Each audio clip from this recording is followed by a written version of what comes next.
మధ్యకాలంలో జున్నంటే ఎక్కువగా మనకి రెడీమేడ్ జున్ను బయట మార్కెట్‌లో దొరుకుతుంది. చాలామందికి అలాగే ఇష్టం, అలాగే అలవాటు కూడా. కానీ పల్లెటూర్లలో అలా కాదు.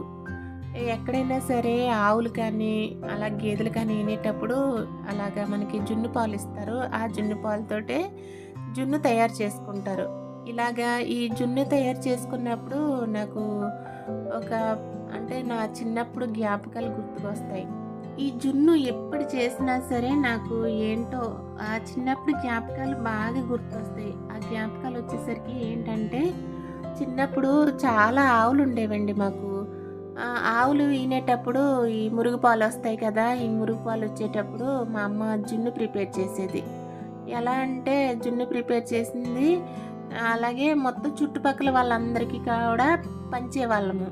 అప్పుడు బెల్లము కొట్టే దగ్గర నుంచి ఇలాగా మిరియాలుంటాయి కదా! ఆ మిరియాలని పొడి చేసి, చల్లించి ఆ జున్నులో వేసేవాళ్ళమనమాట. ఈ మిరియాలు అప్పట్లో మిక్సీలో ఇలా కొట్టేవాళ్ళం కాదు.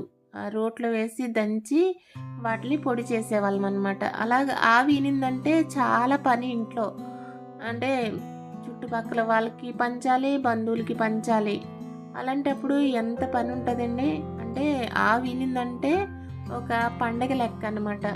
అంత పని అలాగే హడావుడనమాట. ఒక 5, 6 రోజుల వరకు ఆ జున్ను పాలు మనకి అలాగా వస్తూనే ఉంటాయి. ఆ పాలు మనకి జున్ను అయ్యేంత వరకు కూడా. కాబట్టి ఈ జున్ను చేసేటప్పుడు నాకేంటో ఒక్కసారే జ్ఞాపకాలన్నీ కూడా నాకు గుర్తుకొస్తాయండి.